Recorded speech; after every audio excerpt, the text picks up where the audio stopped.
One power, invisible, and you see it everywhere and every day. One power, indescribable, and you speak of it with every word you say. Mysterious until you know the truth. As simple as the love inside of you. Call it God, call it Spirit, call it Jesus, call it Lord, call it Buddha, Baha'u'llah, angels' wings or heaven's door. But whatever name you give it, it's all one power, can't you see? It's the power of the love in you and me. One power, one power, one power, one power.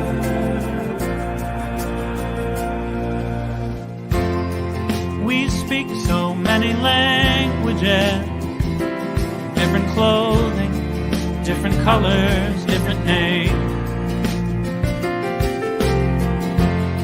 The different is only dangerous when we forget that in the heart we're all the same.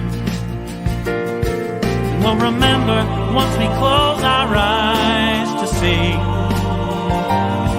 that such distances were never meant to be.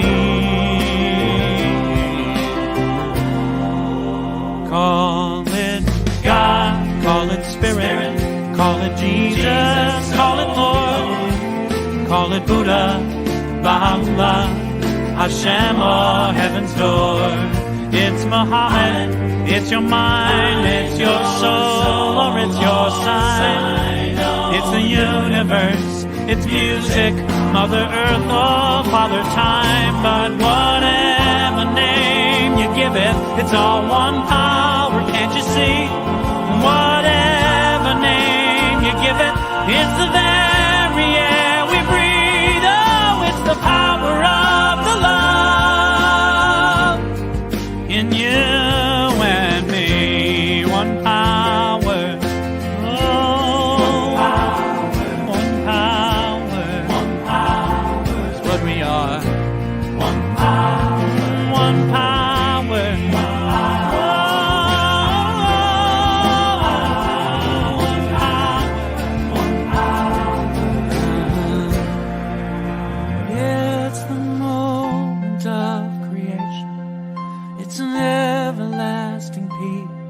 It's the freedom of forgiveness. It's the sweetness of release. It's the joy of inspiration. It's the sunshine on your face. It's the birthright of all nations. It's the boundlessness of space. It's the beauty of a baby, the serenity of sleep. It's the anger we abandon.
Good morning and welcome to the Center for Spiritual Living Midtown. Such is the nature of life that all it asks and all it wants is the opportunity to appear. You are that opportunity. So am I, and so it is. We are a center that, if you want to know what we're all about and what we believe and what we teach, you just heard it in that song. Absolutely everything about who we are is right there in the song. We believe in one power. It shows up as all of us in every place and everything.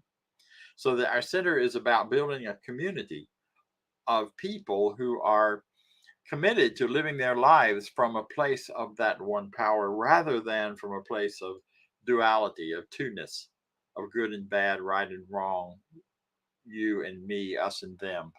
So that we are building that community and we continue to build that community here coming to you from CSL, from the Midtown area of Atlanta. However, we have members and participants from all over the world. So very grateful that you're with us. Very grateful you decided to be here. Whoever you are, whatever your designations, however you call yourself, and whatever your understanding of who you are, we are here to be part and to celebrate you because we not only believe in the one power, but we know it shows up as in and through everyone. So we believe in you as well. Today we have a couple of very special guests. One will be our speaker today, Reverend Dr. John Karn. He is a double doctor from the Emerson Institute, where he has earned those degrees. He is also a reverend from that organization. He is a founding member of CSL Midtown. He was here before I was, and he is well loved, well appreciated. He's a wonderful speaker. He's a great teacher. So I'm looking forward to hearing what he will share with us today.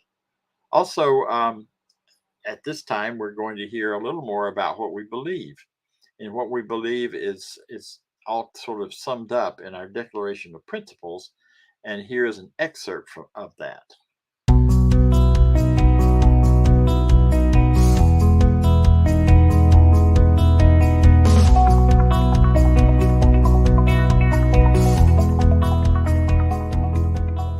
I believe in one God, one absolute power and first cause to all things. I believe that this power is perfect love and creates out of a desire to express love. I believe all thought is creative, and how I choose to think creates my personal experience. I believe in the unity of all life and the immortality of the individual soul, forever unfolding. I believe in the eternal goodness, the eternal goodness of God, the eternal loving kindness, and the eternal givingness of God to all. And so it is. And so it is. And so it is.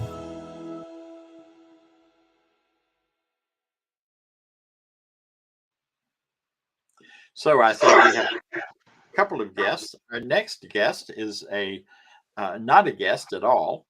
She is one of our practitioners. She is a member here at the center. And she is one of those folks whose consciousness forms a major foundational piece of who we are and what we're about. She sees us, she knows us, she holds us in her clarity and by seeing and knowing and recognizing us, it gives us more connection and power and collection.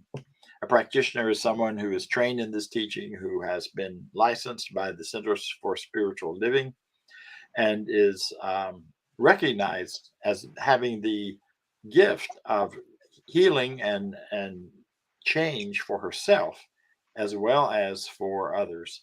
So I'm very pleased to introduce and to welcome Norma Roberts. Thank you. Thank you, Reverend Bob. Really thank everyone for joining us this morning. We are going to have a wonderful, wonderful service today, and I just want to thank you for being here. But I want to tell you, never before has uncertainty been greater than it is today.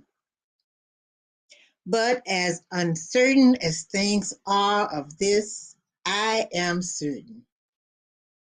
God Almighty is still on his throne, and his word can be trusted. And I am certain that it is done unto you as you believe.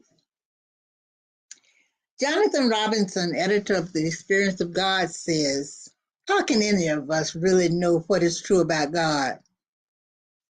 We can, however, reflect on the beliefs we have about God and whether or not they have helped us develop a better relationship with the higher power. In an article from the book, Marilyn Atterbury explained her beliefs about God. And she said, to quote from a well-known song, I believe for every drop of rain that falls, a flower grows. Isn't that wonderful? A trusting toddler pointing to her heart said, Jesus lives right here, Grandma. Marilyn says, I believe the golden rule. I believe that I reap what I sow.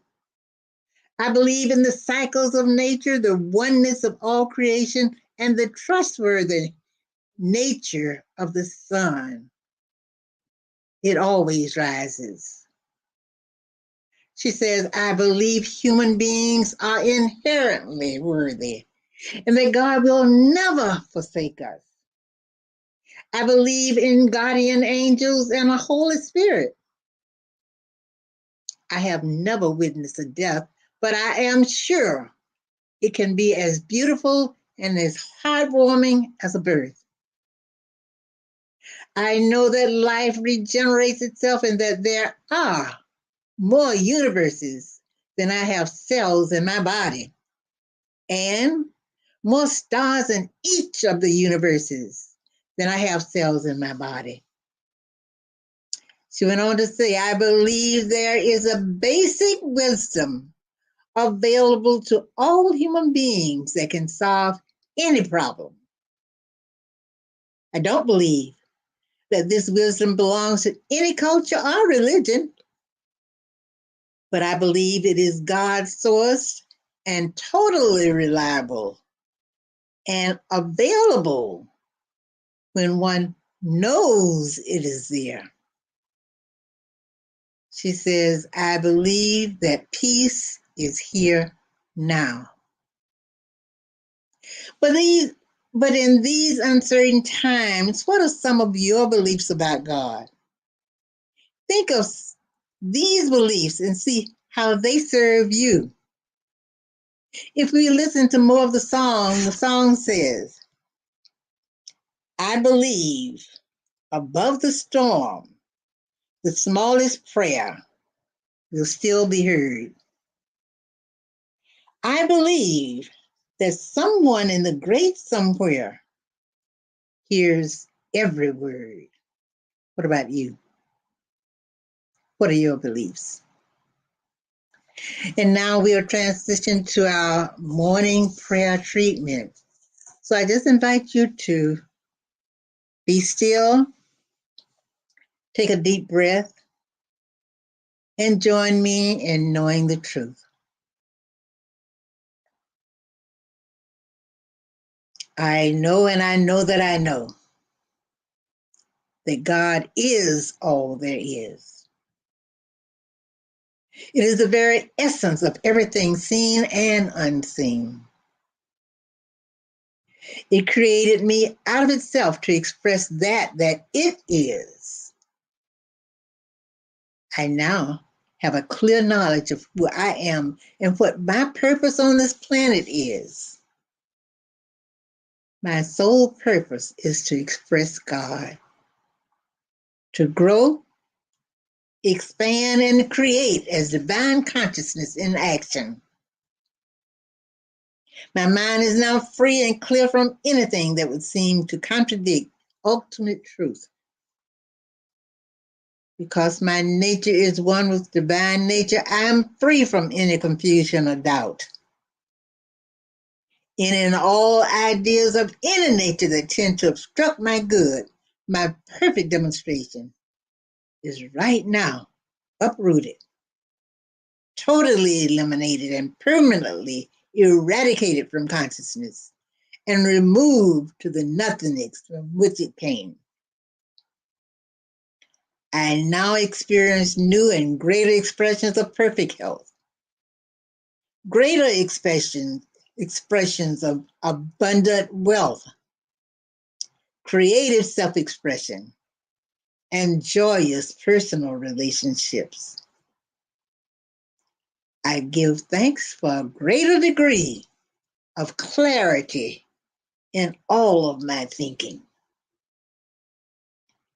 And I accept an even greater capacity to see and know truth directly and instantaneously. All that I perceive is God in action. And I now release this word into the law of mind that cannot return to me void. I relax, I let go, let God, and together we say, and so it is. Thank you again.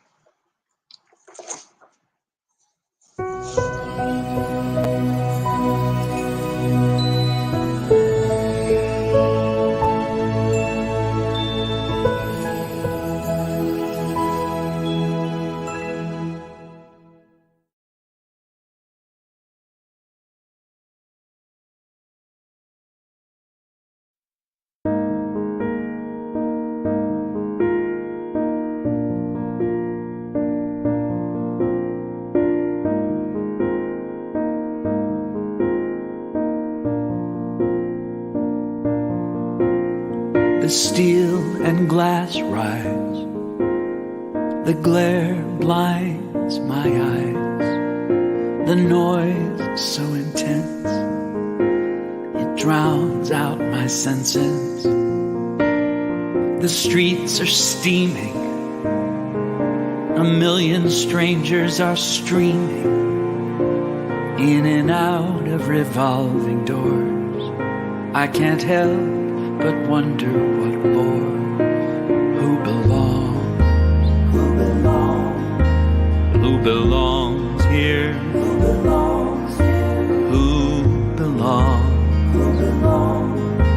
Who belongs here? Who belongs here? I'm home. Where the wind is the breath of the land, where the creatures and trees triumphantly stand against the push and the pull of the seasons command.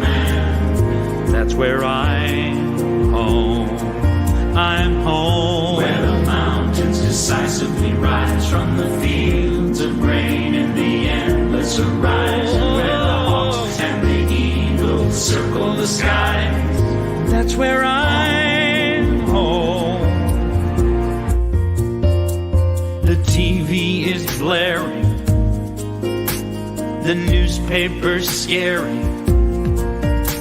the fears come so fast, the peace never lasts. Who belongs? Who belongs? Who belongs here? Who belongs here? Who belongs? Who belongs? Do I belong here? Where the canyons reflect the light, glowing yellow and red, borrowed some from the sky for the silence and bell of the star-soaked night. That's where I'm home. I'm home. Where the forest is misty and dark, where the ground's hissing like an invisible heart, and the rain runs through rivers where centuries part. That's where I'm home. I'm home. Where the water withholds its power, then it goes to the sky as a rumbling tower, just to fall to the ground, feeding soil and flower. That's where I'm home. I'm home. Where the whales are migrating south, and they hum and they chant in mysterious rounds as they dance in the waves like a twist and shout. That's where I'm home. I will go where I belong. I will go where I belong.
Today we're talking about going home, and that's one of my favorite concepts, actually.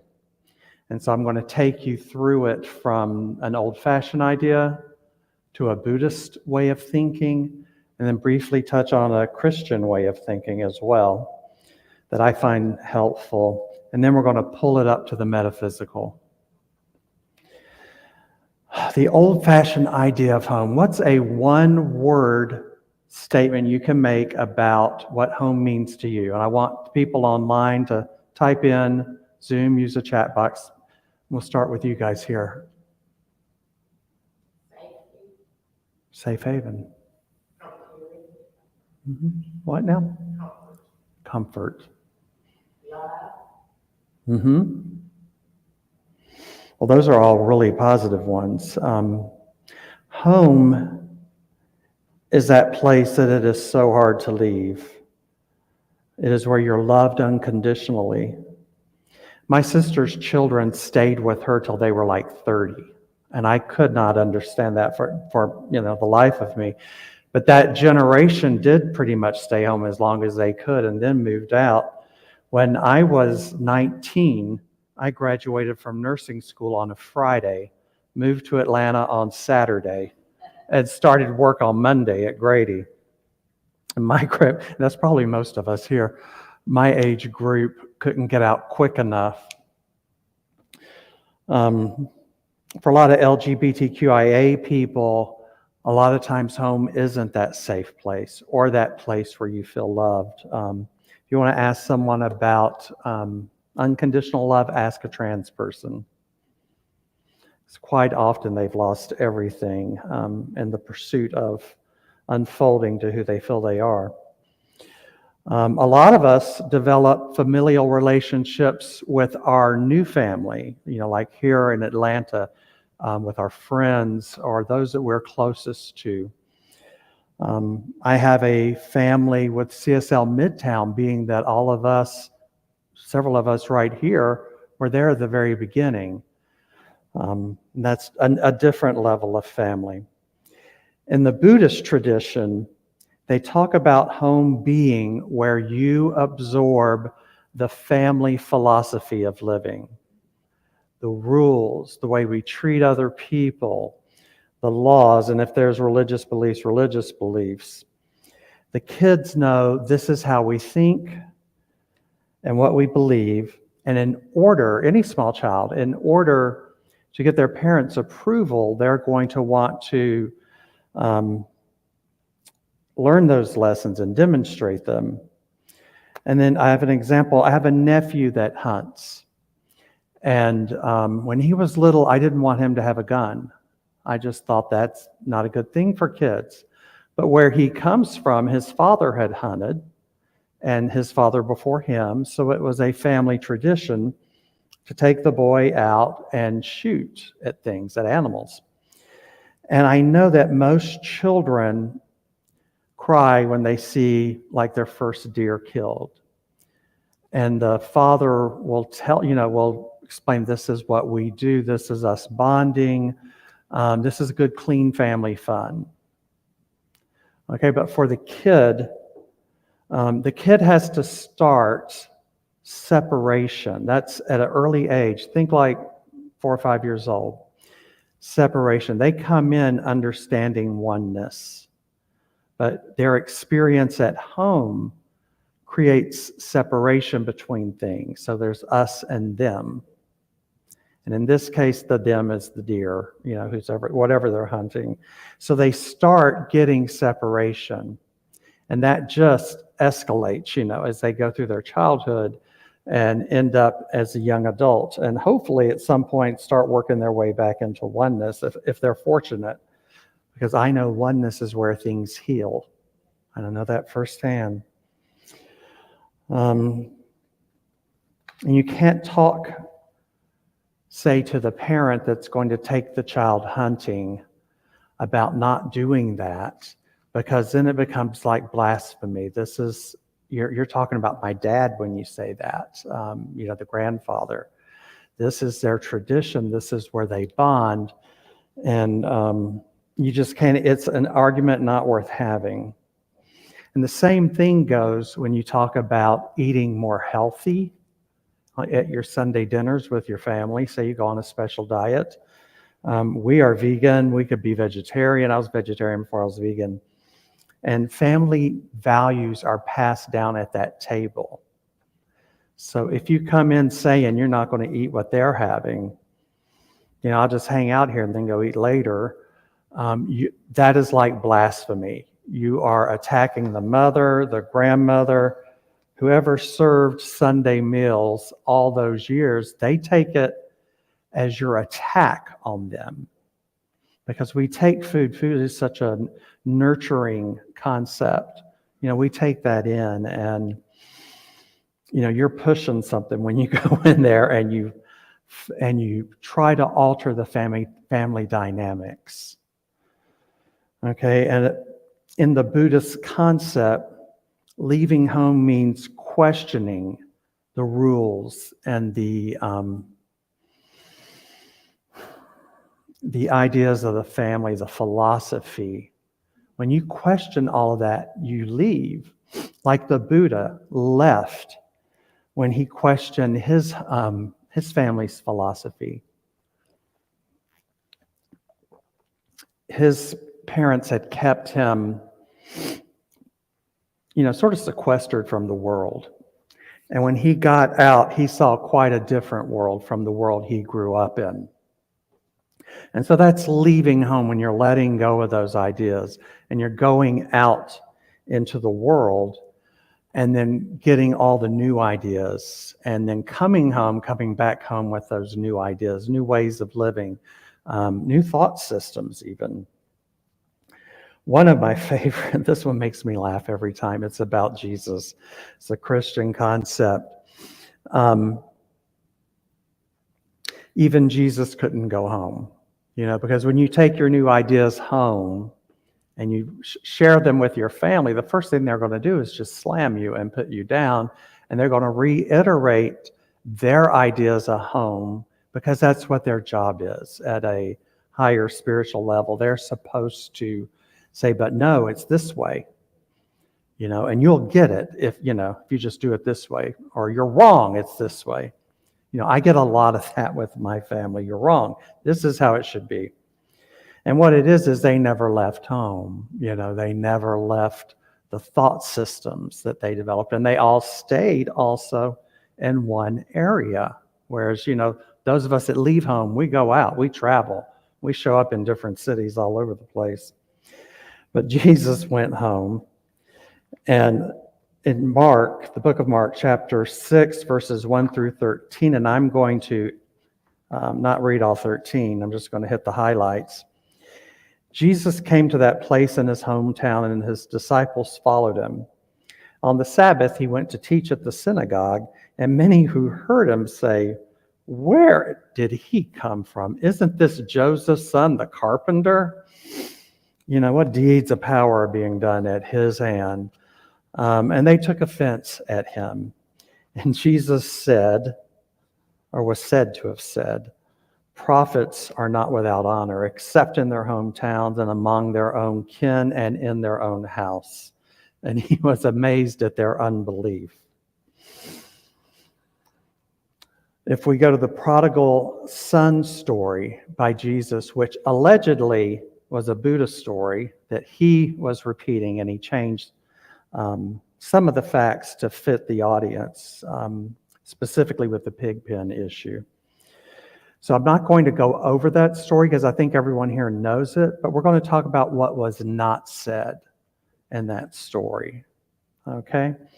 So the prodigal son came home, and he'd spent all his money, had a good time, as good a time as he could have, and then he had some hard times before he came home.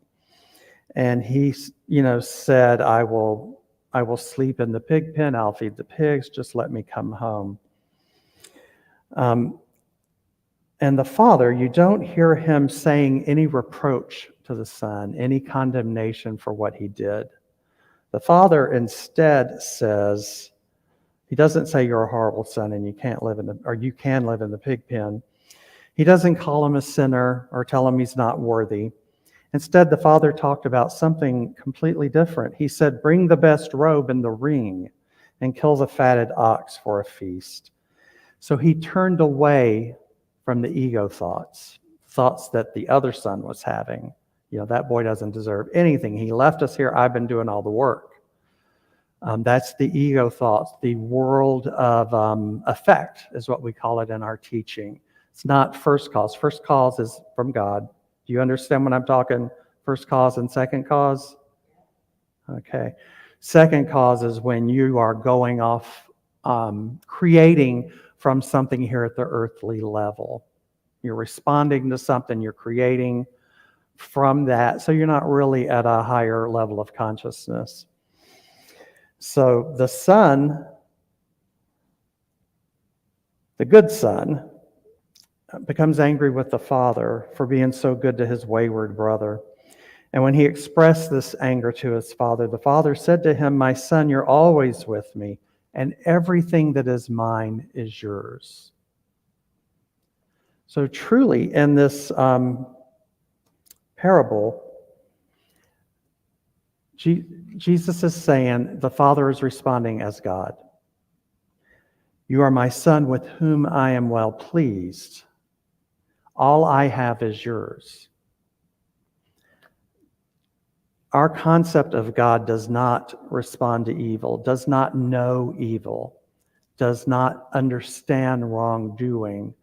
It just says, all I have is yours. It's all available to you. Right here, right now, all the time. All you have to do is know the truth. Know that in love and in gratitude, and that you speak into a law that molds, shifts, manifests, and puts right in front of you whatever's going on with you. And when you learn how to work that, life becomes a lot easier. And if you don't know how to work that, the practitioners and the ministers here do know how to share that with you. Have practitioner Norma give you a treatment. You will be believing that treatment when you leave the room. I love the way she speaks. She says it with confidence and conviction. And there's no doubt in it, right? When I talk about I can't catch COVID, I say that with confidence because I've had so many experiences of people all around me getting COVID. Laying in the bed with Vance when he was having 105 fever and completely saturating it. I thought, boy, I guess I'm next, when that was happening. But the truth is I can't get it. COVID doesn't want me. I can't get it. It stays away from me. I repel it. And so when you believe like that, then that's what is created for you. And so that's Norma's way of treating. And that's what goes on with the Father saying to the Son, you're always with me. Everything that is mine is yours. What's also important about that is the son that stayed home missed the mark, just as much as the son that left, because he was condemning and in a place of judgment, and not necessarily enjoying the work with his father. My sister even said to me this past week, you're the prodigal son. And what she meant by that was that my parents would be very happy to see me if I come home, even though I haven't been there, a lot. But she stays there and she does all the doctor's office visits and all that. But, I had to leave to be in a belief system that matched my belief system. And that's what we all have to do.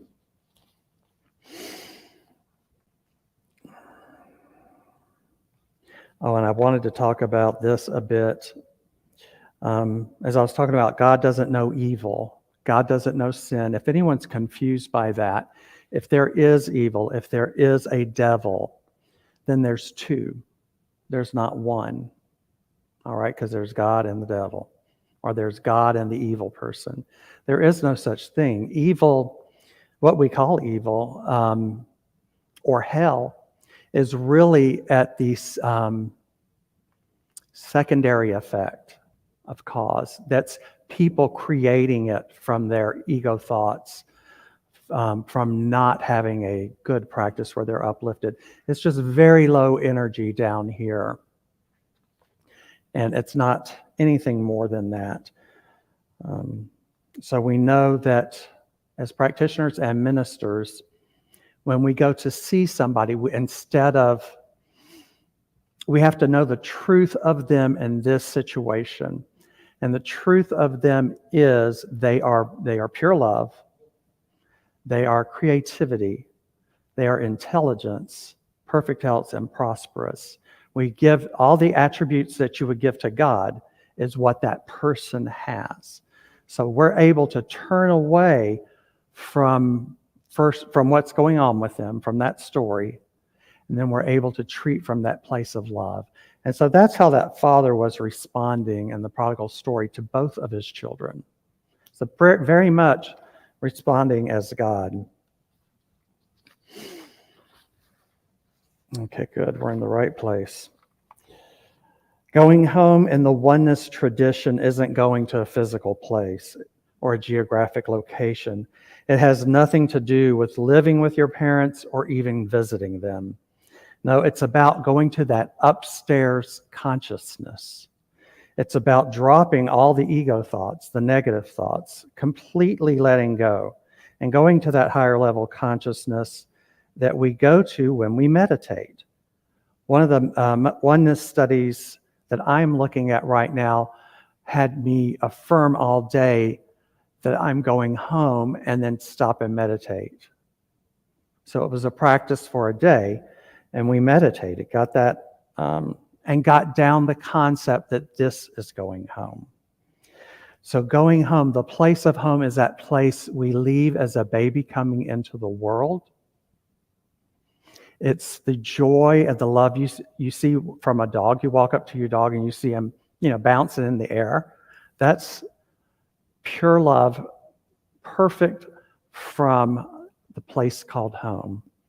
A baby that can't talk yet with a big smile, pure love, pure joy from a place called home. It just hasn't been altered yet.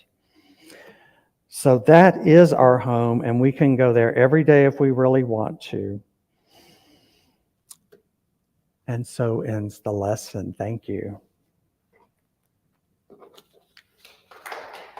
Thank you.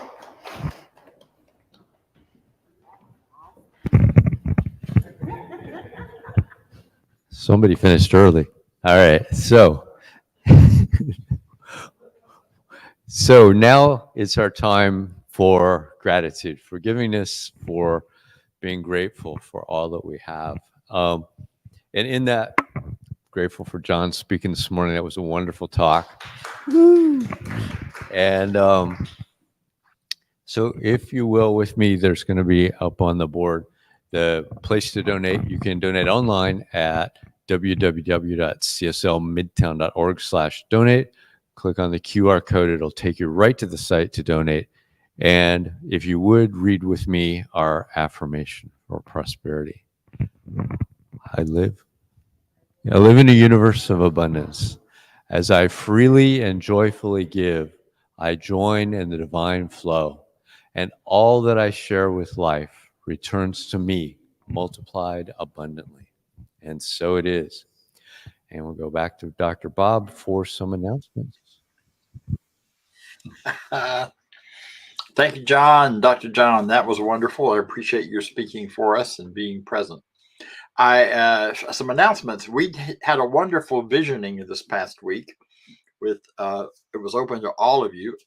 Anyone who gets the newsletter would have gotten the link. We will be doing another one this week or maybe early the next week. I know we're headed into Thanksgiving, but we are simply visioning and opening up the idea of who and what and how is the Center for Spiritual Living Midtown expressing the infinite now, and what are we being called to? We do live in a time of great change, and that requires us to really get serious about how to be in the world. What is the world looking for now? The uncertainties are huge. All of those things that are out there. So if you're interested in participating in that, watch the newsletter for, or an email invite. Actually, it'll come out from an invite, and we will be inviting you again to join us. You can also get more information about it at the info cslmidtown.org. Thank you, Diego. Thank you, Vance, for all that you do for us. You're the man of the hour on Sundays, because you coordinate and balance and juggle so many things. So thank you.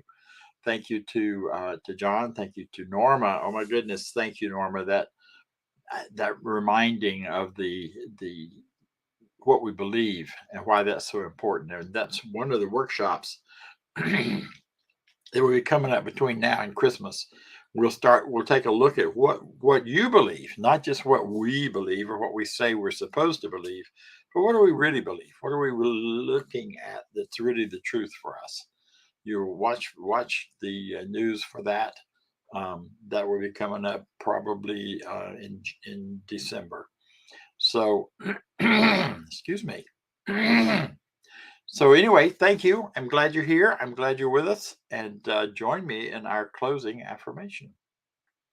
I leave this place now knowing something better than I knew before. I go forth into the world with a heart full of love and a mind full of good sense. I look at the world in a greater way, knowing that I have within me everything I need to create the life I desire. I give thanks for this understanding. I am grateful for the spirit of life that lives through me. And so it is. I will see you all next week in person, and those that can show up, those not, we'll see you online. Thank you.